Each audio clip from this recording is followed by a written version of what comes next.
அல்லேலூயா. என்ன சோதனை வந்தாலும் அவர் அனுமதி இல்லாமல் ஒரு முடி கூட என்ன செய்யாது, கீழே விழாது. அதனால் பயப்படாதிருங்கள், நான் உனக்கு துணை நிற்கிறேன் என்று அவர் சொல்லுகிறார். ஆமென் சொல்லுங்க. அல்லேலூயா. சத்தமாக சொல்லுங்க. அல்லேலூயா சொல்லுங்க. இதுவரை நடத்தினவர் என்னையும் என் குடும்பத்தையும் இன்னமும் நடத்துவார். நான் வெட்கப்பட்ட இடத்துல தலை நிமிருவேன். எனக்கு விரோதமாக உருவாக்கப்படுகிற எந்த ஆயுதமாக இருந்தாலும் இயேசுவின் நாமத்திலே அது வாய்க்காமலே போவதாக. ஒரு வழியாக வருகிற போராட்டங்கள் இயேசுவின் நாமத்திலே 7 வழியாக ஓடி போவதாக, ஓடி போவதாக. உலகத்தில் இருப்பவனை காட்டிலும்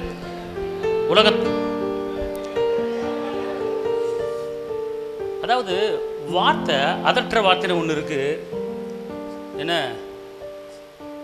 சோதனை வார்த்தைன்னு ஒன்று இருக்கு. அதாவது நம்ம கம்பீரமாக பேசும்போது தான் அந்த அந்த வார்த்தைக்கு பலன் இருக்கு, பார்த்துக்கொள்ளுங்க. அல்லேலூயா. எனக்கு விரோதமா உருவாக்கப்படுகிற எந்த ஆயுதமா இருந்தாலும் இயேசுவின் நாமத்தில் வாய்க்காமலே வாய்க்காமலே போவதாக. அல்லேலூயா. அவர்களோடு இருப்பவர்களை காட்டிலும் என்னோடு இருப்பவர் அவர் பெரியவர், பெரியவர். அல்லேலூயா. குடும்பத்தில் சின்ன சின்ன முறுமுறுப்பு, சின்ன சின்ன சண்டை இதெல்லாம் வரும். இதெல்லாம் ஒரு பொருட்டாக நீங்கள் என்ன செய்யாதீங்க, எண்ணாதீங்க. வந்தது வந்த மாதிரி என்ன செஞ்சிடும், போயிடும். சண்டைக்கார ஆவிக்கு இடம் கொடுக்காதீங்க.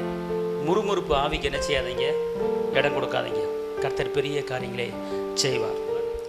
கர்த்தருடைய வார்த்தை இந்த நாளிலே அறுப்பதுக்கு ஒரு காலம் இருக்கிறது, பிடுங்குவதுக்கு ஒரு காலம் இருக்கிறது, கிழிப்பதுக்கு ஒரு காலம் இருக்கிறது, சிரிப்பதுக்கு ஒரு காலம் இருக்கிறது. ஏன்னா இப்படி பிரசங்கியார் என்ன செஞ்சுருக்கிறார், எழுதி வச்சிருக்கிறார். ஒவ்வொருக்கும் ஒரு காலம் இருக்கிறது. ஆனால் இப்போ உலகத்தில் தேசத்தில் நடக்கிற காலம் என்ன காலம்னு கேட்டிங்கன்னா, இது விளைவின காலம்.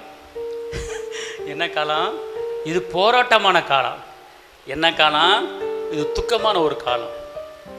ஏற்கனவே லாக் டைம் போட்டு அந்த ஊரடங்கு உத்தரவு போட்டு 3 மாதம் வீட்டில் இருந்து அந்த லோனுங்கன்னு கட்டாமல் அவங்க வட்டியை போட்டு அந்த சிக்கலிருந்து இப்போ தான் மக்கள் கொஞ்சம் கொஞ்சம் கொஞ்சம் எந்திரிச்சு வந்துக்கிட்டு இருக்கிறாங்க. திருப்பி ஒரு போர்டு போட்டால் மக்கள் தாங்குவாங்களா? அல்லேலூயா. அன்பானதில் இந்த மாதிரி காரியங்கள் நடப்பதுக்கு என்ன காரணம் அப்போ நீங்கள் கேட்டிங்கன்னா, அதாவது பினேகாஸ் நியாயம் செஞ்ச உடனே வாதை என்ன செஞ்சிச்சு, நிறுத்தப்பட்டது. பினேகாஸ் எப்போ நியாயம் செய்கிறாரோ அப்போ என்ன செஞ்சிச்சு, வாதைகள் என்ன செஞ்சிச்சு, நிறுத்தப்பட்டது.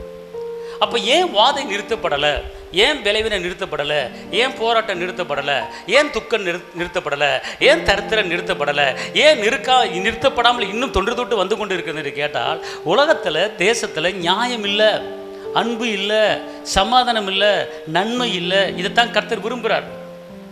நியாயம் செய்யும்போது நான் நிப்பாட்டுறேன் வாதை அப்படிங்கிறார். என்னதான் தடுப்பூசி போட்டாலும், என்னதான் டாக்டர்கள் விஞ்ஞானத்தை என்னதான் கண்டுபிடிச்சாலும், ஆனால் இருக்க பெரிய கொண்டு தானே போகுது, குறைஞ்ச மாதிரி தெரியவில்லையே. அப்போ இதுக்கு மாற்று வழி பரிகாரை மருந்தா? இல்லை. இதுக்கு பரிகாரி ஒரே ஒருவர் உண்டு, அவர்தான் இரட்சகர் இயேசு. அவர்தான் சுகமாக்க முடியும், அவர்தான் பலனை கொடுக்க முடியும், அவர்தான் வாதையை என்ன செய்ய முடியும், நிறுத்த முடியும். அப்போ வாதையை நிறுத்துவதற்கு கர்த்தர் சொல்றாரு, பினேகாஸ் நியாயம் செஞ்சாரு, வாதை நிறுத்தப்பட்டது. அப்போ இங்க இருங்களேன், இந்த வேதத்தில் சொல்லப்பட்ட ஒவ்வொரு வசனங்களும் இந்த பூமியில் நடந்துகிட்டு இருக்கு. ஆனால் சில மக்கள் இந்த வேதத்தை படித்தும் இந்த அவர் சொன்ன வார்த்தைகள் இந்த உலகத்தில் நடந்து கொண்டு இருந்தும் இந்த வார்த்தை மேலே நம்பிக்கை வைக்காமல் உலகத்து வார்த்தையில் நம்பிக்கை வைக்கிறாங்க. நீங்கள் ஒரு வசனத்தை நான் எடுத்துக்கொள்ளுங்க. ஆமோஸ் 3:8-3:2. ஆமோஸ் 8:3:2. ஆ ஆ ஆ ஆ ம் ஆ ஆ இனி அவர்களை ஆ ம்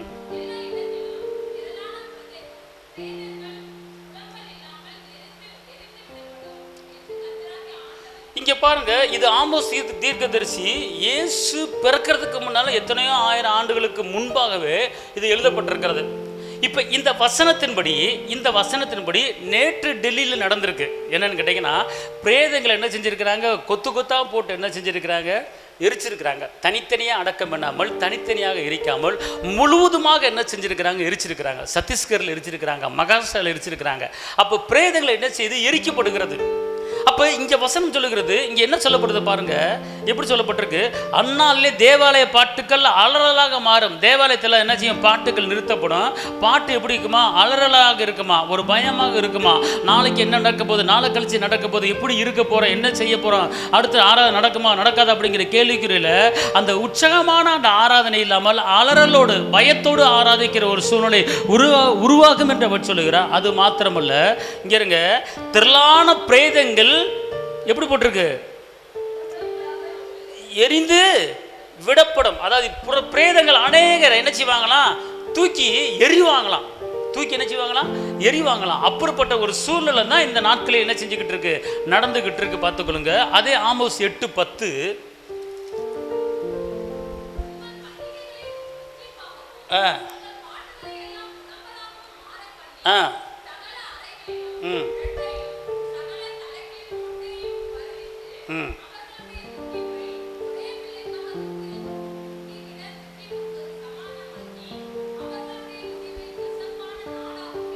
அவருடைய முடிவை என்ன, கசப்பான நாளாக்குவேன் என்று அவர் சொல்லுகிறார். அப்ப நல்லா தெரிஞ்சுக்கொள்ளுங்க, இந்த நாட்கள் தேசத்தில் இல்லை, உலகமே ஒரு கசப்பான ஒரு நாளாக, ஒரு துக்கமான ஒரு நாளாக, ஒரு வேதனையான நாளாக மாறிக்கொண்டிருக்கிறது, நடந்து கொண்டு இருக்கிறது. அப்போ இங்கே வேதத்தில் சொல்லப்பட்ட காரியங்கள் ஒவ்வொன்றாக உலகத்தில் என்ன செஞ்சுக்கிட்டு இருக்கு, நடந்து கொண்டு இருக்கு. பார்த்துக்கொள்ளுங்க. அப்போ இந்த ஏன் இப்படிப்பட்ட ஒரு சூழ்நிலை உலகத்தில் தேசத்தில் நடக்குது அப்படின்னு கேட்டால், கர்த்தரை தேடுகிற அந்த தேடல் குறைந்து விட்டது. கர்த்தருக்கு கொடுக்க வேண்டிய கணம், கர்த்தருக்கு கொடுக்க வேண்டிய ஸ்தோத்திரம், கர்த்தருக்கு கொடுக்க வேண்டிய மகிமை, அவரை புகழ்வது, அவரை உயர்த்துவது, இந்த காரியங்கள் அது எல்லாமே குறைந்து விட்டது. உலகப்புறமான காரியங்களுக்கு எவ்வளவு முக்கியத்துவம் கொடுக்கிறார்களோ அந்த அளவுக்கு கர்த்தரை தேடுவதில் முக்கியத்துவம் கொடுப்பது கிடையாது. உலகப்புறமான எண்ணங்கள், உலகப்புறமான சம்பவங்கள் எல்லாத்துக்கும் நம்ம முக்கியத்துவம் கொடுக்கிறோம். ஆனால் கர்த்தரை ஆராதிப்பதிலே, கர்த்தரை துதிப்பதிலே, கர்த்தரை மகிமைப்படுத்துவதிலே, கர்த்தருக்கு நன்றி சொல்லுவதிலே, கர்த்தர் செய்த உதவிகளுக்கு அவருக்கு துதி ஸ்தோத்திரத்தை ஏறாடக்காமல் இருப்பதனால தான் இப்படிப்பட்ட வாதைகள் உலகத்தில் நடந்து கொண்டிருக்கிறது. ஆனால் இந்த நாளிலும் கூட கர்த்தர் உங்களை என்னையும் யோபு குடும்பத்தை வேலி அடிச்சது போல நம்முடைய குடும்பத்தை வேலி அடித்து பாதுகாத்து கரம்படித்து நடத்தி கொண்டு வருகிறார். கைகளை தட்ட பார்க்க மகிமை செலுத்துவோம். அல்லேலூயா, அல்லேலூயா. இந்த நாளில் இங்கே வந்திருக்கிற ஒவ்வொருவருக்கும் கர்த்தர் சொல்லுகிற ஒரு காரியம் என்னன்னு கேட்டிங்கன்னா, ஸ்திரீயே, நீ விரும்புகிறபடி உனக்கு ஆக கடவுது. உன் நம்பிக்கை வீண் போகாது. நம்பிக்கையினாலே நீ வாழ்வு பெறுவாய். அல்லேலூயா. வாழ்வு பெறுவதற்கு என்ன செய்ய வேண்டும் அப்படின்னு கேட்டிங்கன்னா, உனக்கு கர்த்தர் மேலே ஒரு விசுவாசம், கர்த்தர் மேலே ஒரு நம்பிக்கை என்ன செய்ய வேண்டும், இருக்க வேண்டும். அதாவது துக்கப்படுகிற நேரத்தில், வேதனைப்படுகிற நேரத்தில், கஷ்டப்படுகிற நேரத்தில், நெருக்கப்படுகிற நேரத்தில், நிந்திக்கப்படுகிற நேரத்தில், அவமானப்படுகிற நேரத்தில் கர்த்தர் ஒருபோதும் என்னை கைவிட மாட்டார் என்று நீங்கள் சொல்லும்போது, அந்த நேரத்தில் இப்போ ஒரு வேதனையான நேரம் உங்கள் குடும்பத்தில் நடந்துக்கிட்டு இருக்கு, ஒரு கஷ்டமான நேரம் உங்கள் குடும்பத்தில் நடந்துக்கிட்டு இருக்கு, ஒரு சண்டை சச்சரவான நேரம் உங்கள் குடும்பத்தில் நடந்து கொண்டு இருக்கிறது, ஒரு தரித்திரமான சூழ்நிலை, ஒரு பொருளாதார தடை, தொட்டுக்க தொடச்சிக்க வர கொடுக்க மிச்சம் எடுத்து வைக்க முடியல, வாழ்க்கையே போராட்டமாக இருக்கிறது, வாழ்க்கையே துக்கமாக இருக்கிறது. அப்போ அந்த நேரத்தில் கர்த்தரை நோக்கி நீங்கள் பார்த்து, யார் என்னை கைவிட்டாலோ இயேசு கைவிட மாட்டா. கையை தட்டி, யார் என்னை கைவிட்டாலோ இயேசு கைவிட மாட்டார், கைவிட மாட்டார், கைவிட மாட்டார், நம் இயேசு கைவிட மாட்டார். வாயை திறந்து, கைவிட மாட்டார், கைவிட மாட்டார், என் இயேசு கைவிட மாட்டார். வாயை திறந்து, யார் என்னை கைவிட்டாலும் இயேசு கைவிட மாட்டார், யார் என்னை கைவிட்டாலும் இயேசு கைவிட மாட்டார். தாயும் அவரே, தந்தையும் அவரே, தாயும் அவரே, தந்தையும் அவரே, தாலாட்டுவார் என்ன சீராட்டுவார், தாலாட்டுவார் என்ன சீராட்டுவார். யார் என்னை கைவிட்டாலோ இயேசு கைவிட மாட்டார். சொல்லுங்க, யார் என்னை கைவிட்டாலோ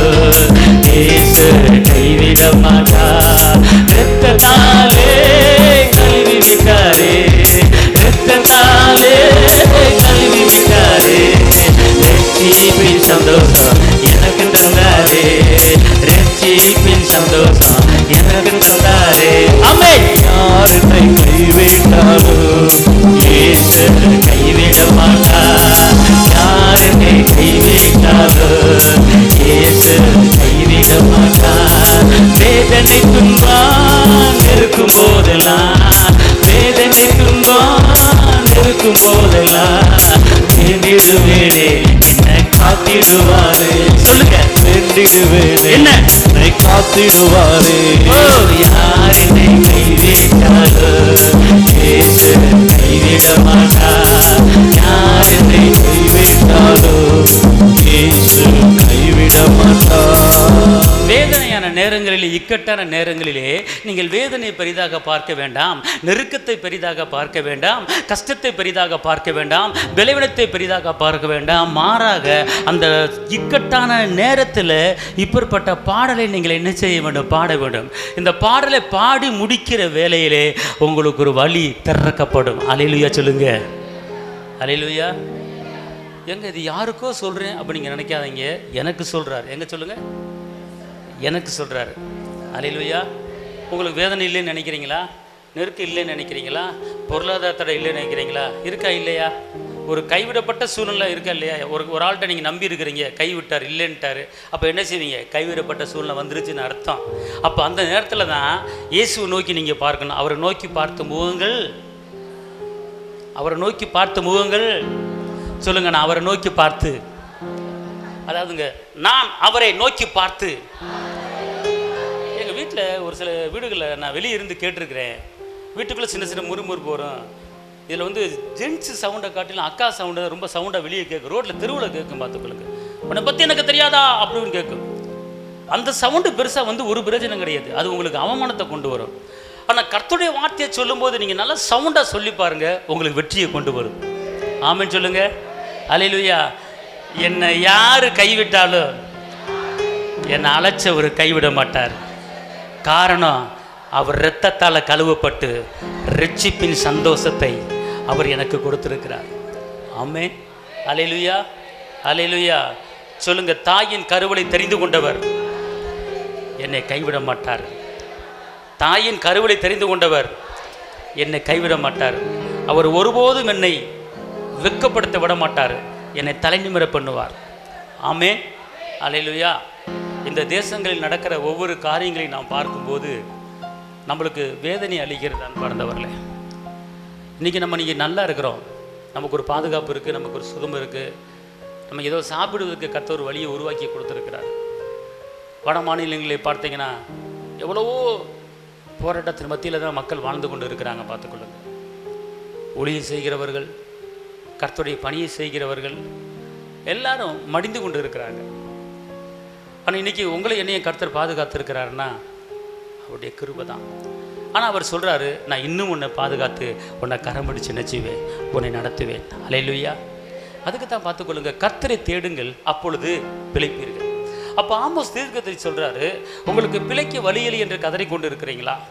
உங்களுக்கு வேலைக்காரியம் கிடைக்கவில்லை என்று கதறி கொண்டு இருக்கிறீங்களா? உங்கள் பிரச்சனையை முறியடிப்பதற்கு என்ன செய்வது என்று கதறி கொண்டு இருக்கிறீங்களா? அதுக்கு மாற்று வழி, அதுக்கு பரிகாரம், கர்த்தரை தேடுங்கள், அப்பொழுது என்ன செய்வீங்களா? பிழைப்பீர்கள். அப்போ என்ன செய்யணும் கேட்டிங்கன்னா, பிரச்சனையே முழுசாக பார்க்காதீங்க, வேதனையே முழுசாக பார்க்காதீங்க, கர்த்தரை தேடுங்கள், கர்த்தரை தேடுங்கள். அப்படி என்றால் அவர் சமூகத்துக்கு நீங்கள் கடந்து வாருங்கள். அவர் சமூகத்தை நித்தம் என்ன செய்யுங்க? தேடுங்க. தேடும்போது உங்கள் பிரச்சனை பர்வதங்கள் போல இருந்தாலும் அவருடைய பிரசன்னத்தில், பிரச்சனை எப்போ வரும்? அவருடைய பிரச்சனை எப்போ வரும்? எங்க அவருடைய மகிமை, அவருடைய பிரசன்னம், அவருடைய வல்லமை எப்போ நம்ம இடத்துக்கு நம்ம மேலே இறங்கும் தெரியாதா? சொல்லுங்க. தேடும்போது அவர் பிரசன்னம் எனக்குள்ள வரும். சொல்லுங்க. கர்த்தரை ஆராதிக்கும் போது, நான் கர்த்தரை துதிக்கும் போது அவர் பிரசன்னம் என்னை மூடும்.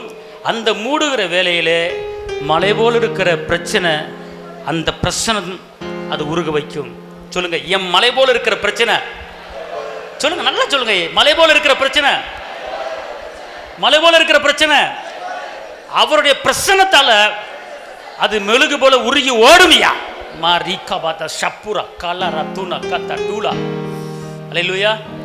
அப்போ அவர் பிரசன்னத்துக்குள்ள நீங்கள் என்ன செய்யணும்? நீங்கள் ஜெபிக்கும் போது, ஆராதிக்கும் போது, துதிக்கும் போது அவர் பிரசன்னம் உங்களை மூடுவதா, அவர் வல்லமை உங்களை நிரப்புகிறா, அந்த ஆவியானவர் உங்களை தொடுகிறாரா அப்படிங்கிற அந்த உணர்வோடு எப்போ நீங்கள் வர்றீங்களோ அந்த நேரத்தில் என் பர்வதம் போல இருக்கிற என் பாடுகளும் பிரச்சனைகளும் அது உருகி ஓடுவதாக என்று வாயை திறந்து நீங்கள் சொல்லும் போது, ஒரு அபிஷேகத்தில் வாயை திறந்து சொல்லி பாருங்க, உங்க பிரச்சனத்தில் வாயை திறந்து சொல்லி பாருங்க, மலை போல பிரச்சனை இருந்தாலும் அது உங்க கண்ணு முன்னால அது உருகி ஓடுவத, கர்த்தர் உங்களுக்கு அடைக்கப்பட்ட வாசலை திறக்கிறத அந்த நேரத்தில் நீங்க உணர்வீங்க.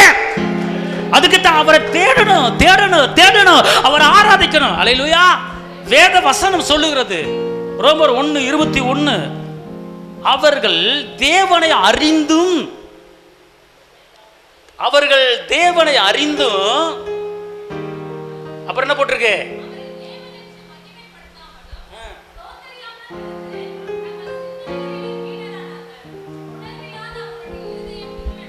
இப்ப புரியுதா ஏன் இருள் வருதுன்னு? இப்ப புரியுதா ஏன் இருள் வருதுன்னு? இப்ப நம்ம எல்லாருமே என்ன செஞ்சிருக்கிறோம்? தேவனை அறிந்திருக்கிறோம். எல்லாம் சொல்லுங்க, நான் தேவனை அறிஞ்சிருக்கிறேன். நல்லா சொல்லுங்க, நான் தேவனை அறிஞ்சிருக்கிறேன், நான் தேவனை அறிஞ்சிருக்கிறேன். பக்கத்துல இருக்க ஆளை பார்த்து, ஏங்க நீங்க தேவனை அறிஞ்சிருக்கீங்களா? கையை பிடிங்க, ஒரு குலுக்கு குலுக்குங்க. நீ தேவனை அறிஞ்சிருக்கிறியா? அவர் யாருன்னு உனக்கு தெரியுமா? தெரியும் சொல்லுங்க. என்ன தெரியும்? அவர் செங்கடலை பிளந்தவர் என்பது தெரியும். கையா தட்டாப்பாவுக்கு.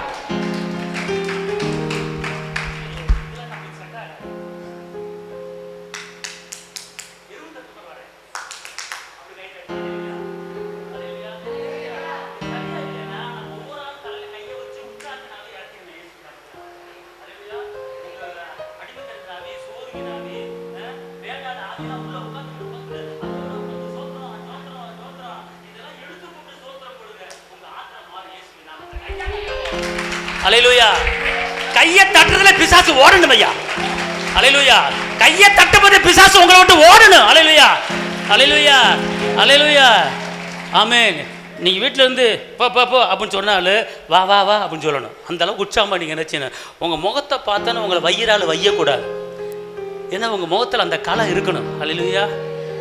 தேவ பிரசன்னத்தில் இருந்தால் தான் உங்க முகத்தில் கலை வரும் ஐயா. மோசே 40 நாள் தேவ சமூகத்தில் இருந்து வந்தாரு. மோசே எத்தனை நாள் இருந்து வந்தாரு? 40 நாள் தேவ சமூகத்தில் இருந்து வந்தாரு. வரும்போது அவரை பார்த்து எல்லாரும் தொட்டாங்களா? என்ன செஞ்சாங்க இஸ்ரவேல் மக்கள்? அவரை பார்த்து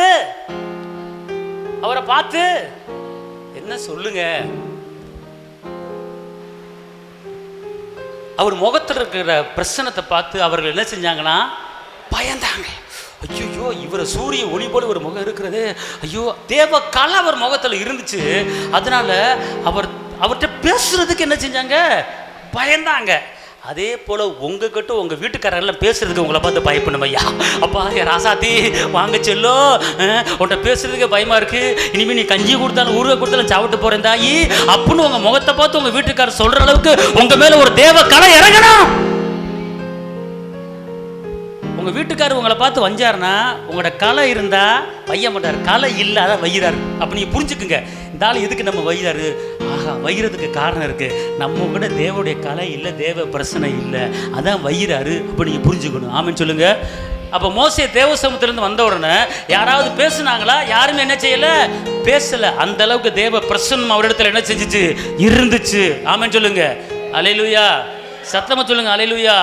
அதான் தேவனை சந்திக்க அதான் சொல்லப்பட்டிருக்கு. நல்லா கவனிங்க. இன்னொரு வசனம் ஆமோஸ் 4:11-12.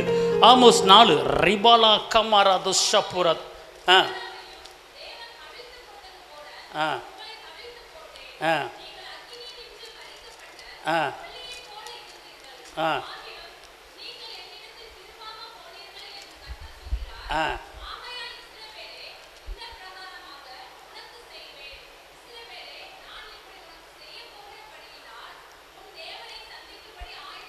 இங்கே பாருங்க, உலகத்தில் அநியாயங்கள் அட்டுழியங்கள் சந்திக்கப்பட போகிறது. அதனால இங்கே இருங்க, நல்ல அந்த வசனத்தை நல்லா கவனிங்க. அதாவது சோதோமையும் கொமாராவையும் தேவன் கவிழ்த்து போட்டது போல உங்களையும் என்ன செய்ய போறேன்? சோதம் கொமாரா பட்டணம் நடந்த கதை தெரியுமா உங்களுக்கு? சோதம் கொமாரா பட்டணம் என்ன நடந்துச்சு? யாராவது சொல்லுங்க பார்ப்போம். சோதம் கொமாரா பட்டணம் எப்படி அழிஞ்சிச்சு அதாவது சொல்லுங்கப்பா, சொல்லுங்க. சோதம் கொமாரா பட்டணம் அக்கினியில் அழிஞ்சிச்சு. மக்கள் மேலே வச்ச அன்புல பாசத்திலே அழிச்சார் கர்த்தர். இல்லை. அந்த அநியாயத்தில் அட்டுழியத்தில் அந்த பாவத்தை ஏன்னா அவர் தாங்க முடியாத என்ன செஞ்சார், அந்த பட்டணத்தை என்ன செஞ்சார், அழிச்சார். ஆனால் இப்போ அழிச்சுக்கிட்டு வர்றாரு. இப்போ எப்படி அழிச்சு, எந்த கோணத்தில் அழிச்சிட்டு வர்றாரு?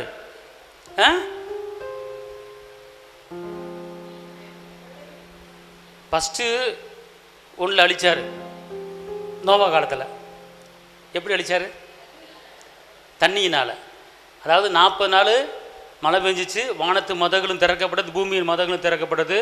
இந்த உலகத்தில் இருக்கிற நோவா குடும்பத்தை 8 பேரை தவிர, உலகத்தில் 8 மனிதர்களை தவிர மற்ற எல்லா ஆடு மாடு மிருகஜீவன் எல்லாம் உலகத்தில் வாழ்ந்த அத்தனை என்ன செஞ்சிச்சு, அழிச்சு போட்டார். நோவா கோடு இருந்த அந்த ஜோடாக இருந்த மிருகங்கள் மாத்திரம் என்ன செஞ்சிச்சு, காப்பாற்றப்பட்டுச்சு. 2வது மக்கள் பிறக்கிறாங்க. நோவா காலத்திலிருந்து தான் என்ன செய்கிறாங்க, பிறக்கிறாங்க. முத அழிக்கப்பட்டது தண்ணியில். 2வது சோதம் குமாரம் அழிக்கப்பட்டது எதில் அழிக்கப்பட்டது சொல்லுங்க? அக்கினியில் அழிக்கப்பட்டது. ஆனால் இப்போ கொஞ்சம் கொஞ்சமாக விளைவினத்தில் கொரோனா என்ற வியாதி மூலமாக மக்கள் கொத்து கொத்தா எரிச்சுக்கிட்டு அழிக்கப்பட்டு கொண்டு இருக்கிறது. அப்போ அதுக்குத்தான் கர்த்தரை தேடாமல் இருப்பதுனால தான், கர்த்தருக்கு கொடுக்க வேண்டிய நேரத்தையும் கனத்தையும் கொடுக்காமல் இருப்பதுனால தான் அவர் சொல்கிறாரு, பார்த்துக்கொள்ளுங்க, ஆகையால் இஸ்ரவேலே இந்த பிரகாரம் உனக்கு செய்வேன். அவர் சொல்கிறார், என்ன சொல்கிறாரு, இந்த பிரகாரம் என்ன செய்ய போகிறேன், செய்வேன். இஸ்ரவேலே நான் இப்படி சொன்ன, நான் இப்படி உனக்கு செய்ய போகிறபடியினாலே உன் தேவனை அப்போ நீங்கள் என்ன செய்யணும்னு கேட்டீங்கன்னா, இப்படிப்பட்ட சம்பவங்கள் உலகத்தில் நடக்க போது, ஒரு பேர் அழிவு வரப்போகுது, ஒரு பெரிய போராட்டம் வரப்போகுது, ஒரு பெரிய மரண போராட்டம் வரப்போகுது. அதனால நீ சும்மா இருக்காத, என்னை சந்திக்கும்படி நீ ஆயத்தமாகு, கர்த்தரை தேடும்படி நீ ஆயத்தமாகு, கர்த்தர் சமூகத்துக்கு வரும்படி நீ ஆயத்தமாகு, தேவ சமூகத்தில் உட்கார்ந்து ஜெபிக்கும்படி ஆயத்தமாகு, கர்த்தரை துதிப்பதில் ஆயத்தமாகு, வேதத்தை வாசிப்பதில் ஆயத்தமாகு, வேத வசனங்களை தியானிப்பதில் ஆயத்தமாகு. நீ உலகத்துக்கு மற்ற காரியங்களுக்கு கொடுக்கிற காட்டிலும் கர்த்தரை தேடுவதில் நீ ஆயத்தமானார், இப்படிப்பட்ட சம்பவங்களும், இப்படிப்பட்ட பலவீனங்களும், இப்படிப்பட்ட போராட்டங்களும், இப்படிப்பட்ட துக்கங்களும், இப்படிப்பட்ட நெருக்கங்களும், இப்படிப்பட்ட பாடுகளும் உனக்கும் உன் குடும்பத்துக்கும் வராது. யோபு குடும்பத்தை எப்படி வேலி அடிச்சு பாதுகாத்தானோ அதே போல உன் குடும்பத்தை நான் பாதுகாத்து உனக்கு சுகத்தையோ, உனக்கு பலத்தையோ, உனக்கு அதிசயத்தையோ, உனக்கு அற்புதத்தையோ நான் செய்ய போறேன். அதுக்கு மாற்று வழி, அதுக்கு பரிகாரம், நீ தேவனை சந்திக்க ஆயத்தப்படு, நீ தேவனை சந்திக்க ஆயத்தப்படு. தேவ சமூகத்துக்கு வா, தேவ சமூகத்தில் கிட்டுச்சு. உலகத்துக்கு முக்கியத்துவம் கொடுக்காத, உலகப்பரமான காரியங்களுக்கு முக்கியத்துவம் கொடுக்காத. கர்த்தருடைய வார்த்தை உலகத்தில் என்ன நடக்க போகுது, என்ன சம்பவித்துக் கொண்டிருக்கிறது என்று ஆமோஸ் தீர்க்கதரிசி இயேசு பிறப்பதற்கு முன்னமே அவர் எழுதி வச்சிட்டாரு.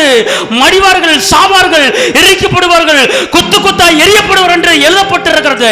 இந்த சம்பவங்கள் தேசங்களிலே, உலகங்களிலே நடந்து கொண்டிருக்கிறது. இப்படிப்பட்ட சம்பவங்கள் நம்ம தேசத்தில், நம்ம குடும்பத்தில் நடக்காமல் இருப்பதற்கு உன் தேவனை சந்திக்க ஆயத்தப்படு. அல்லேலூயா சொல்லுங்க, தேவனை சந்திக்க. அதான் சொல்லப்பட்டிருக்கு. இப்படிப்பட்ட காரியம் நடக்க போகுதுப்பா, இப்படிப்பட்ட காரியம் நடக்க போகுது. சோதம் கோமார படத்தில் என்ன நடந்துச்சோ அதே மாதிரி நடக்க போகுது. நான் செய்ய போறேன். உன்னை காப்பாற்றப்பட வேண்டுமா, உன் குடும்பம் வாழணுமா, உன் சந்ததி நல்லா இருக்கணுமா, என்னை சந்திக்க ஆயத்தப்படு என்று கர்த்தர் சொல்லுகிறார். கைத்தட்டியெல்லாம் மகிமை செலுத்துங்க. அல்லேலூயா அல்லேலூயா.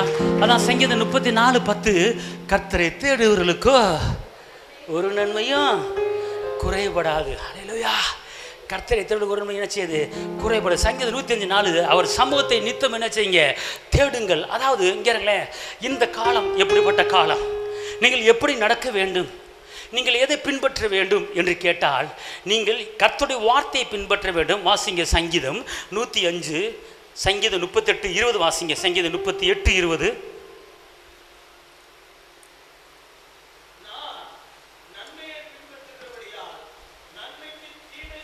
இங்க பாருங்க, நீங்க என்ன செய்யணும் அப்படின்னு கேட்டீங்கன்னா, இந்த நாளிலே உங்க கண்ணு முன்னால உங்க வாழ்க்கையில எத்தனையோ தீமைகள் உங்க கண்ணு முன்னால் இருக்கு, எத்தனையோ நன்மைகள் உங்க கண்ணு முன்னால் இருக்கு.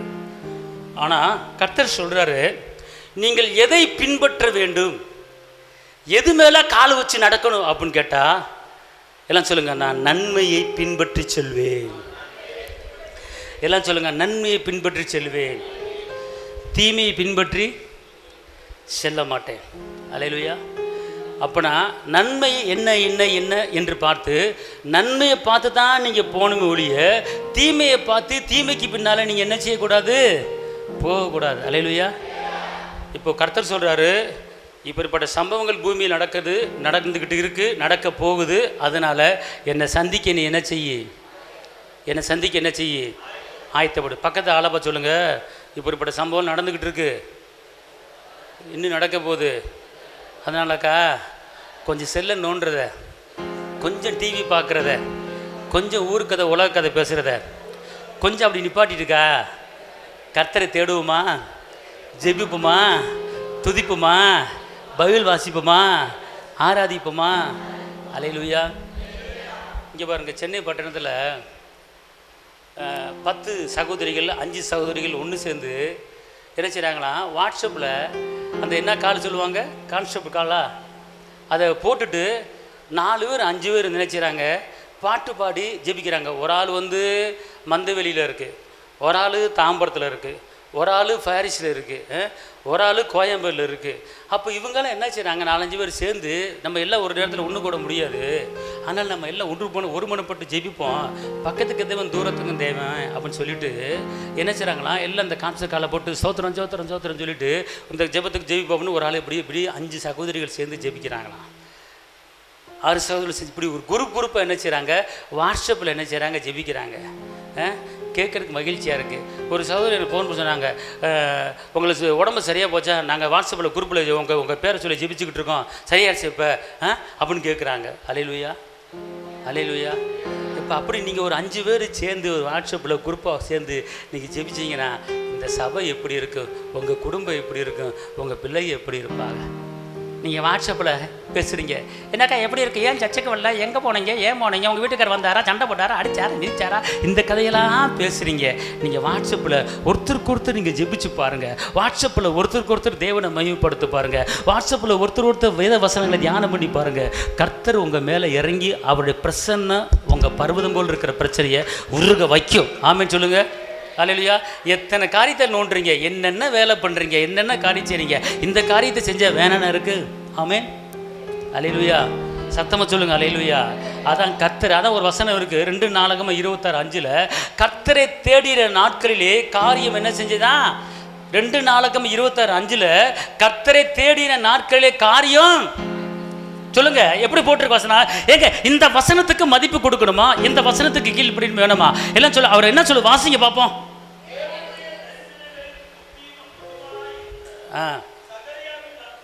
சகரியாவின் நாட்களிலே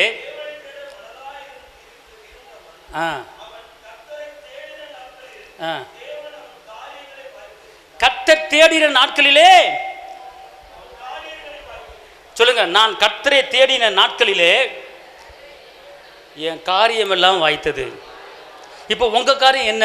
வேலை இல்லை, வருமானம் இல்லை, பணப்பிரச்சனை, இது எல்லாமே உங்களுக்கு தீரணுமா தீர வேணாமா?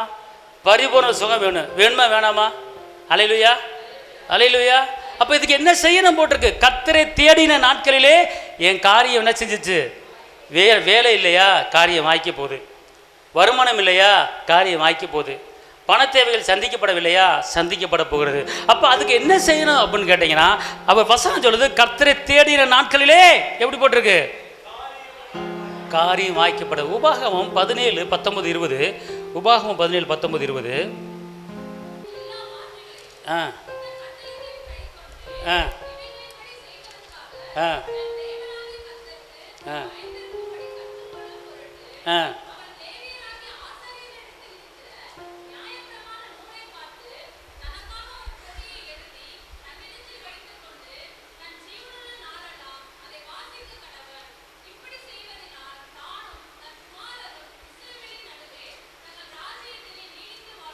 இப்போ பாருங்க, உங்கள் குடும்பம் உங்கள் பிள்ளைகள் சந்தோஷமாக சமாதானமாக நீடித்து வாழ்கிறதுக்கு ஒரு காரியத்தை இங்கே சொல்லப்பட்டிருக்கிறது. அது என்ன அப்படின்னு கேட்டிங்கன்னா, இந்த பக்கம் 246 உபாகமம் 17 இந்த 20ஆம் வசனத்தை எல்லாரும் சத்தமாக சேர்ந்து வாசிங்க பார்ப்போம்.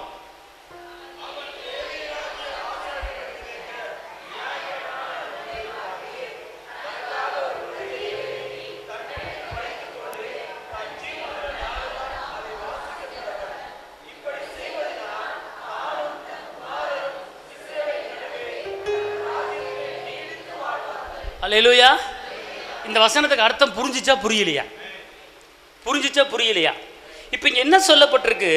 அதாவது தனக்காக ஒரு பிரதியை எழுதி தன்னிடத்தில் வைத்துக்கொண்டு, எல்லாம் சொல்லுங்க, எனக்காக ஒரு வசனத்தை எழுதி என்னிடத்தில் வைத்துக்கொண்டு அப்புறம் என்ன போட்டிருக்கு? தன் ஜீவன நாளெல்லாம் அதை வாசிக்கிறதுனால என்ன நன்மை? இப்படி வாசிப்பதுனால நீங்களும் என் பிள்ளைகளும் ஏசப்பா நடுவில், இஸ்ரேல் நடுவில், தேசத்தின் நடுவில், மக்கள் நடுவில் எப்படி வாழ்வீங்க? நோய் இல்லாமல், நொடி இல்லாமல், பிரச்சனை இல்லாமல், கடன் பிரச்சனை இல்லாமல், நெருக்கம் இல்லாமல், பாடுகள் இல்லாமல் நீடிச்சு வாழுவோம். இதுக்கு நீடிச்சு வாழ்கிறதுக்கு ஒரே ஒரு வழி தான். நல்ல வேலை கிடைக்கலையே நீங்கள் சொல்ல வேண்டியதில்லை, நல்ல வருமானம் இல்லையே நீங்கள் சொல்ல வேண்டியதில்லை. உங்களுக்குன்னு ஒரு பிரதி என்ன செய்யுங்க? எழுதுங்க. உங்களுக்குன்னு ஒரு வசனத்தை எழுதுங்க. எழுதி கையில் வச்சுக்கிட்டு அதை வாஸ்து மனப்பாடம் பண்ணி அதை சொல்லிக்கிட்டே இருங்க. உங்கள் வாழ்க்கையில் நடக்கிற காரியம் பெரிய மாற்றத்தை கொண்டு போகணும். அல்லேலூயா, அல்லேலூயா, அல்லேலூயா. நான் ஒரு காரியத்தை எழுதி நான் நீலிருந்து வாசிக்க போகிறேன். டெய்லி பைபிள் படிக்கிறோம், ஆனால் குறிப்பாக ஒரு ஒரு ஒரு வசனத்தை. இப்போ ஒருத்தர் சுகர் இருக்குன்னு வச்சுக்கொள்ளுங்க, என்ன செய்வாங்க? சுகர் மாத்திரையை போட்டுக்கிட்டே இருப்பாங்க. டக்குன்னு சுகர் மாத்திரையை நிப்பாட்டிட்டு வயிற்று வலி மாத்திரையை போடுவாங்களா? ப்ரெஷர் இருந்தால் ப்ரெஷர் மாத்திரை தானே போடணும், வேறு மாத்திரை போடுவாங்களா? அப்போ நம்மளுக்கு என்ன பிரச்சனை, என்ன குடும்பத்துக்கு என்ன தேவை அப்படிங்கிறத அதுக்குண்டான மாற்று வழிக்குண்டான ஒரு வசனத்தை எடுத்து நீங்கள் என்ன செய்யணும்? அதை வாசிக்க அந்த வசனம் போய் கிரியை செஞ்சு உங்கள் குடும்பத்தை மாற்றி நீடித்த நாட்களாய் உங்கள் குடும்பத்தை கர்த்தர் பாதுகாத்து வாழ வைப்பார். கைத்தட்டா பக்கம் மகிமை செலுத்துங்க. இப்போ புரியுதா உங்களுக்கு? புரியலையா? இப்போ உங்கள் குடும்பத்தில் புருஷன் பொண்டாட்டி சண்டை வந்துக்கிட்டே இருக்கு. எப்போ பார்த்தாலும் என்ன வந்துக்கிட்டு இருக்கு? சண்டை வந்துக்கிட்டு இருக்கு. அப்போ உங்களுக்குன்னு ஒரு பிரதியை எழுதி அதை கையில் வச்சுக்கிட்டு அதை வாசித்துக்கிட்டே இருக்கணும். அதை வாசிக்க உங்கள் குடும்பத்தில் இருக்கிற பிரச்சனை மாறும். சரி, ரைட்டு, ஓகே. இப்போ குடும்பத்தில் புருஷன் பொண்டாட்டி சண்டை வந்துக்கிட்டே இருக்குது. அப்போ நீங்கள் ஒரு பிரதியை எழுதணும். ஒரு பேப்பரில் ஒரு வசனத்தை எழுதணும். ஒரு வசனமோ 2 வசனமோ அதை எழுதி அதை படித்து மனப்பாடம் பண்ணி சொல்லிக்கிட்டே இருக்கணும். வீட்டில் சொல்லிக்கிட்டே இருக்கணும். சொல்லும்போது இந்த வசனம் போய் என்ன செய்யும்? கிரியை செய்யும். சரி, அப்போ அந்த குடும்பத்தில் புருஷன் பொண்டாட்டி சண்டை வர நேரத்தில் எந்த வார்த்தையை பேசி எழுதி வைக்கணும்? எந்த வார்த்தையை பிரதியை கையில் எழுதணும்? சொல்லுங்கள் பார்ப்போம்.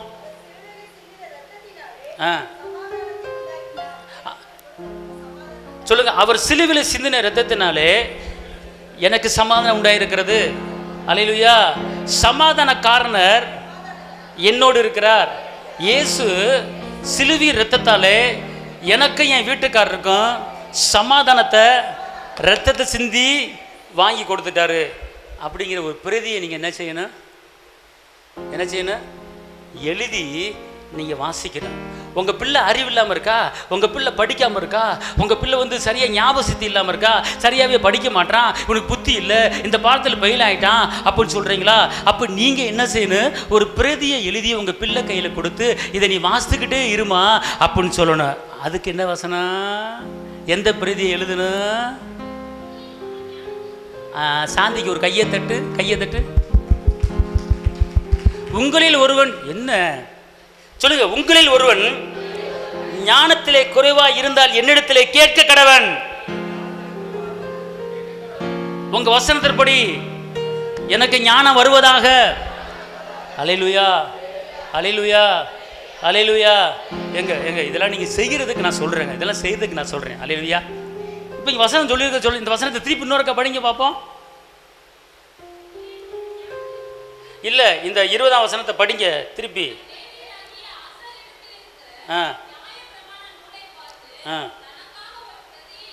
சொல்லுங்க. எனக்காக சொல்லுங்க, சத்தமா சொல்லுங்க.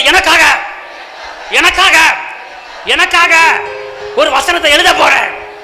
அந்த வசனத்தை எழுதி நான் சாகிற வரைக்கும், அந்த காரியம் நடக்கிற வரைக்கும் சொல்லிக்கிட்டு இருப்பேன். அல்லேலூயா, அல்லேலூயா. சொல்லுங்க. எனக்குள்ள இருக்கிற சோர்வின் ஆவி, மந்தத்தின் ஆவி இயேசுவின் நாமத்தில் வெளியேறுவதாக. உற்சாகத்தின் ஆவியானவர் என்னை ஆளுகை செய்வதாக. அல்லேலூயா, அல்லேலூயா. இப்படி உங்க குடும்பத்துல என்னென்ன பிரச்சனை இருக்கோ அந்த பிரச்சனைக்கு தகுந்தாப்புல ஒரு பிரதியை நீங்க என்ன செய்யுங்க, அந்த பிரதி என்ன செய்யுங்க, ஒரு பேப்பர்ல என்ன செய்யுங்க, எழுதுங்க. எழுதி என்ன செய்யுங்க, வாசிங்க. வாசித்துக்கிட்டே இருங்க, விட்டாதீங்க. இந்த வசனம் போய் என்ன செய்யும், வசனம் என்ன செய்யும், உலர்ந்து போன எலும்பு என்ன செய்யும், வசனம் என்ன செய்யும். அப்ப உலர்ந்து போன காரியத்தை உயிரிட வைக்குமா வைக்காத வார்த்தை. அல்லேலூயா. வானத்திலிருந்து மழை பெஞ்சு பூமியை நனைத்து விதைக்கிறவனுக்கு விதையும் புசிக்கிறவனுக்கு ஆகாரத்தையும் கொடுக்கிறது எப்படியோ அப்படியே என் வாயிலிருந்து புறப்பட வசனம் இருக்கும், அது வெறுமையா என்கிட்ட திரும்பாது, நான் அனுப்பின காரியம் வாய்க்கும்படி வாய்க்கும். அல்லேலூயா, அல்லேலூயா. எங்க இப்போ உங்க வீட்டுக்காரர் காலைல சண்டை போட்டுட்டு ஏன்னா பாத்திரத்தெல்லாம் உடச்சி தள்ளிவிட்டு ஒழுங்கா சாயங்காலம் வரும்போது நீ வீட்டில் இருக்கக்கூடாது, ஓடி போயிரு அப்படின்னு சொல்லிட்டு உங்க வீட்டுக்காரர் போயிட்டாரு. அல்லேலூயா. அப்படிலாம் உங்கள் வீட்டுக்காரெலாம் சொல்ல மாட்டார், எனக்கு நம்பிக்கை இருக்குது. அவர் தங்கமான ஆள், உங்கள் வீட்டுக்காரர் எல்லாருமே தங்கமான ஆள், சொக்க தங்கம். என்ன ஒருத்தர் ஆமின்னு சொல்ல மாட்டேறீங்களே. உம்முன்றது என்ன அர்த்தம் தெரியுமா, நீ சொல்கிறபடி இல்லைடா அப்படின்னு அர்த்தம். அல்லேலூயா. இப்போ சொல்கிறேன், ஏன்னா நீங்கள் ஆமின்னு சொன்னால் தான் அது அங்கே நடக்கும். உம்முன்னு இருந்தீங்கன்னா அந்த ஆள் இருந்தவனமாக தான் இருப்பேன் மனுஷன். அல்லேலூயா. நான் சொல்கிறேன், உங்கள் வீட்டுக்காரர் அழகானவர், சொக்கத்தங்க, அன்பானவர், உங்களை பராமரிக்கிறவர், உங்கள் தேவைகளை சந்திக்கிறவர், அப்படிப்பட்ட நல்ல மனுஷன் உங்கள் வீட்டுக்காரரு. ஒருத்தர் குடிஞ்சிட்டு ஒன்றுமே சொல்ல மாட்டீங்க, நீங்கள் ஆமின்னு சொன்னதாங்க அவர் மாறுவார். எல்லாரும் உங்களை திருத்துறதுக்கு பெரும்பாடால இருக்குது. அல்லேலூயா. இப்போ சொல்கிறேன், உங்கள் மனைவி அழகான மனைவி, சொக்கத்தங்க மனைவி, நல்லா சமைச்சு போடுவாங்க, நல்லா உங்களை கவனிப்பாங்க. சாயங்காலம் வந்த காப்பி நைட்டு படுக்கும்போது ஹார்லிக்ஸ் போட்டு கொடுக்குறாங்க, நல்லா நைட்டு படுக்கும்போது பால் போட்டு கொடுக்குறாங்க, நல்லா கவனிக்கிறேன். அப்படிப்பட்ட நல்ல மனைவியை கர்த்தர் உங்களுக்கு கொடுத்துருக்குறாரு. அப்பா இப்போதான் சவுண்டு வருது. இப்படி வரணுமே சவுண்டு. அல்லேலூயா. ஏன்னா நீங்கள் இப்படி சொல்லாமல் நீங்கள் கம்முன்னு இருந்தீங்கன்னா அந்த ஆள் இருந்த வண்ணமாக தான் இருப்பார், திருந்த மாட்டான் மனுஷன். நீங்க கெட்டவனை நல்லவனா பாருங்க, ஆமேன்னு சொல்லுங்க, அவர் திருந்துவார். ஆமேன்னு சொல்லுங்க. அப்ப நீங்க என்ன செய்யணும், ஒரு பிரதி என்ன செய்யணும், எழுதி வைக்கணும். அல்லேலூயா, அல்லேலூயா. இப்போதைக்கு நம்மளுக்கு முக்கியமான ஒரு தேவை, முக்கியமான ஒரு பிரதி எழுதி வைக்க வேண்டிய ஒரு சூழ்நிலை நம்ம இருக்கோம். ஒரு பிரதி எழுதி எப்போ பார்த்தாலும் படிச்சுக்கிட்டே இருக்க வேண்டிய ஒரு காலகட்டத்தில் இருக்கும். அது என்ன பிரதியா இருக்குன்னு நினைக்கிறீங்க நீங்க? எல்லாத்துக்குமே அந்த போராட்டம் இருக்கு. ஆமே. அல்லேலூயா, அல்லேலூயா. சொல்லுங்க, சொல்லுங்க, சொல்லுங்க. ஐஸ்வர்யம் கனமும் கர்த்தரால் வருகிறது, பொண்ணும் பொருளும் இரும்பு தாழ்பால்களை முறித்து வெண்கல கதவுகளை உடைச்சு பொக்கிஷங்களை திறந்து விடுகிறவர் என் பிரச்சனையை தீர்வதற்கு பொக்கிஷ சாலையை திறக்க போறாரு. என் தேவன் தம்முடைய மகிமையின் ஐஸ்வர்யத்தின்படி என் குறையெல்லாம் கிறிஸ்து இயேசுவுக்குள் அவர் நிறைவேற்ற போறார். இந்த பிரதி எதுக்கு எழுதணும் சொல்லுங்க. என்னமோ நான் எனக்கு எங்கள் வீட்டில் ஒன்றுமே இல்லை, எல்லா தேவைகள் சந்திக்கப்படுற மாதிரி அப்படியே உட்காந்துருக்குறீங்க. உங்களுக்கு பண தேவை இல்லையோ? நிறைய இருந்தீங்க, கொஞ்சம் கொடுங்க, நிறைய தேவை இருக்குது. ஒரு உருப்படியான மைக் இல்லை, ஒரு நல்ல ஸ்பீக்கர் கிடையாது, 1 லட்சத்துக்கு போல செலவு பண்ண வேண்டியது இருக்குது சர்ச்சில், ஒரு நல்ல ஸ்டாண்டு கிடையாது, நல்ல தேவைகள் அநேகமாக இருக்குது, பார்த்துக்கொள்ளுங்க. நிறைய சர்ச்சுக்கு தேவை இருக்குது. அப்போ உங்களுக்கு நிறைய இருக்கும்னு நினைக்கிறேன். நீங்கள் ஆண்டவருக்கு ஏதாவது செய்யுங்க. ஏன்னா நீங்கள் இருக்கிறத அமைதியாக இருக்கிறத பார்த்தா எல்லாம் இருக்கிறது போல தான் எனக்கு தெரிகிறது. அல்லேலூயா, அல்லேலூயா. நிறைய சேர்த்து வச்சுக்கிட்டு கொடிய பஞ்சம் வந்துக்கிட்டு இருக்கு, அழிவு வந்துக்கிட்டு இருக்கு. உங்கள் பணமெல்லாம் பொட்டு பூச்சிக்குள்ளே போயிட போகுது. உட்காந்து ஆண்டவருக்கு தேவைகள் செஞ்சீங்க, ஏகப்பட்ட தேவைகள் இருக்குது. ஒரு நல்ல நம்ம அந்த காலத்தில் இந்த அங்குஜா ஸ்பீக்கருக்கு பாருங்கள், 1945 வந்த ஸ்பீக்கர், அது இன்னும் நம்ம வச்சுக்கிட்டு இருக்கோம். இப்போ லேட்டஸ்ட் மாதிரிலாம் எத்தனையோ ஸ்பீக்கர் பாக்ஸ் வந்துருச்சு. வர்ற ஆளுக்கெல்லாம் வெளியே இந்த ஊழியர்கள் ஒரு சில பேர் வர்றாங்க, என்ன இன்னும் அங்குஜா வச்சுருக்கிறீங்க, இன்னும் பழங்காலத்தில் தான் இருக்கீங்களா, இப்போ என்னென்ன லேட்டஸ்ட்டில் வந்திருக்கு, இப்படி இன்னும் வச்சுக்கிட்டு இருக்கீங்களே அப்படின்னு ஒரு சில ஆள் கேட்கும் போது நம்மளுக்கு அப்படியே பயமாக இருக்குது. அட பாவிங்களா அப்படின்னு, இவ்வளோ பேர் சர்ச்சை வச்சுருக்கீங்க, அங்குஜா வச்சுருக்கீங்க அப்படின்னு கேட்குறாங்க. அல்லேலூயா. இப்போ லேட்டஸ்ட்டாக அமெரிக்கா, சிங்கப்பூர், இப்படி ஏகப்பட்ட ஃபாரின் ஸ்பீக்கர்லாம் வந்துருச்சு. நல்லா அப்படியே எக்க இல்லாமல் நல்லா டும்முன்னு கேட்குற ஸ்பீக்கர்லாம் வந்துருச்சு. அப்படி வைக்க வேண்டியதானே? இவ்வளோ அழகாக சர்ச்சை வச்சுக்கிட்டு நீங்கள் அப்படி இல்லாமல் அங்குஜா வச்சுருக்கிறீங்க ஒரு நல்ல ஸ்பீக்கரில், என்ன நீங்கள் அப்படின்னு சொல்லும்போது பதக்குன்னுக்கிட்டு இருக்கு. ஏன் தேவைகள் சந்திக்கப்படலை? ஆமே. அல்லேலூயா சொல்லுங்க. அல்லேலூயா. கர்த்தர் அப்படிப்பட்ட காரியத்தை என்ன செய்ய போகிறாரு பார்த்தவங்க. சென்னையிலலாம் பார்த்துக்கலாம், ஒவ்வொரு சர்ச்சில் பார்த்தா கேமரா வச்சுருக்கிறது 5 லட்சம் கேமரா வச்சுருக்காங்க. இந்த கேமரா எவ்வளோன்னு கேட்டால் 10 லட்சம் அப்படிங்கிறாங்க. ஏஞ்சல் டிவி ஐயா கேமரா பார்த்தா 1 கோடிங்கிறாரு. ஒரு கேமரா 1 கோடியா? அப்படிப்பட்ட கேமராலாம் வச்சுருக்குறாங்க. அல்லேலூயா.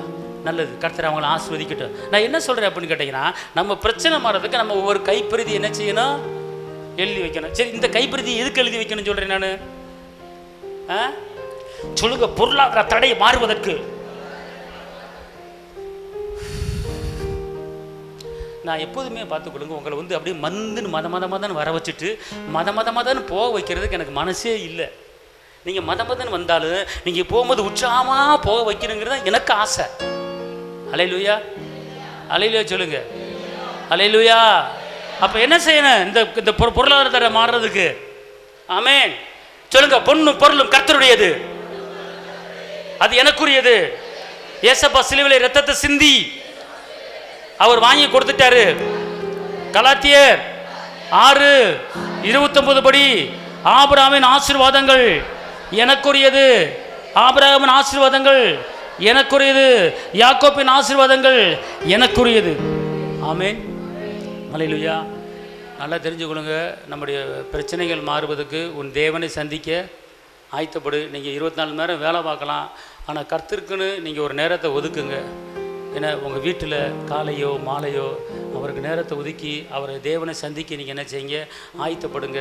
அப்போ தான் நம்ம குடும்பத்துக்கு, நம்முடைய பிள்ளைகளுக்கு, எதிர்காலத்துக்கு, நம்முடைய சந்ததிக்கு பாதுகாப்பு பார்த்துக்கொள்ளுங்க.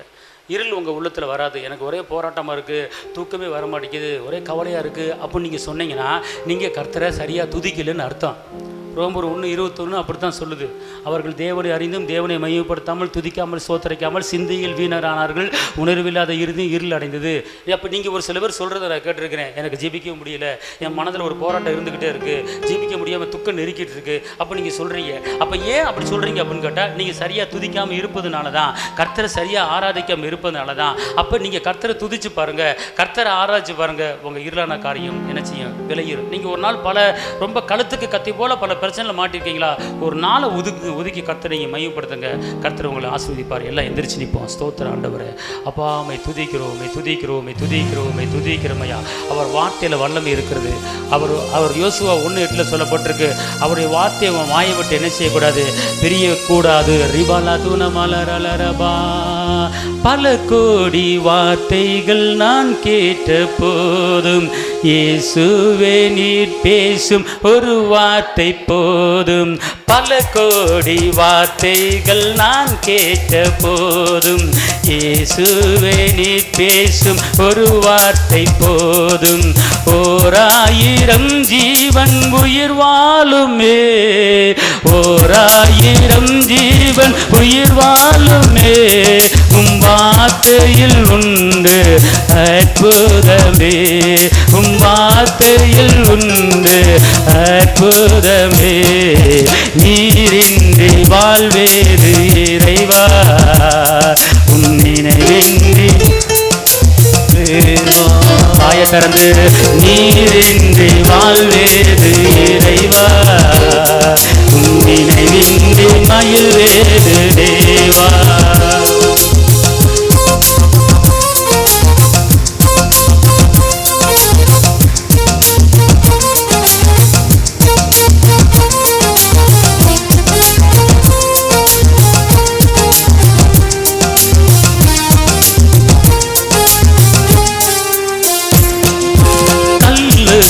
பேரையை வைத்தவனே, அதற்குள்ளும் ஜீவனை தந்தவனே.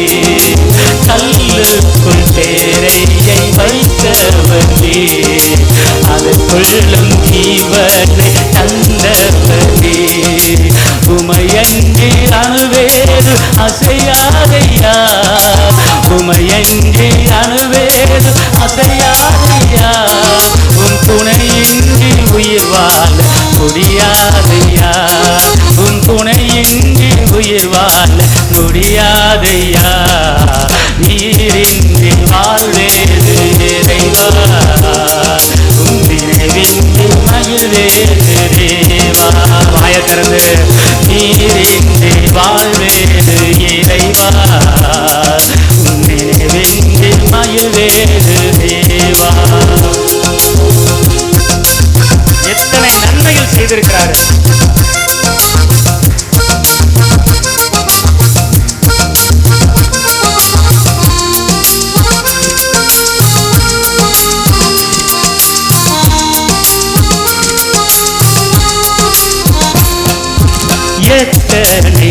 நன்மைகள் செய்தீரையா, எனக்கென்று நன்றி சொல்லி துதிப்பேனையா.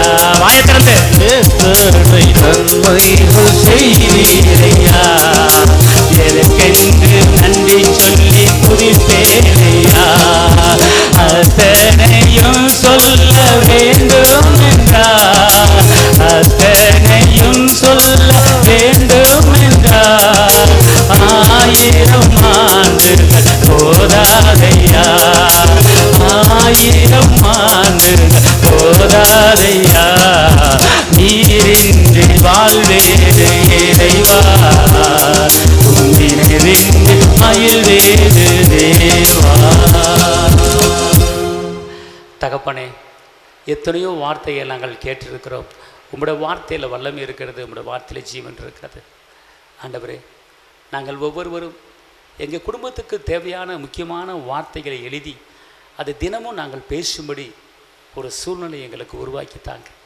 குறிப்பாக இந்த இடத்துல பொருளாதார தடையில் எத்தனையோ குடும்பங்கள் இருக்கிறப்பப்பா, என் தேவன் தம்முடைய மகிமையின் ஐஸ்வரியத்தின்படி குறைவாலே நிறைவாக்குற அந்த வசனமும், பொன்னும் பொருளும் கர்த்தருடையது என்ற வசனமும், இரும்பு தாழ்பலை குறித்து வெண்கல கதவையில் உடைத்து பொக்கிஷங்களை திறந்து விடுகிற கர்த்தர், மீன் வாயில பணத்தை வர வச்ச கர்த்தர், என் குடும்பத்தில் எல்லா தேவைகளையும் சந்திக்க என் தேவன் போதுமானவராக இருக்கிறார்.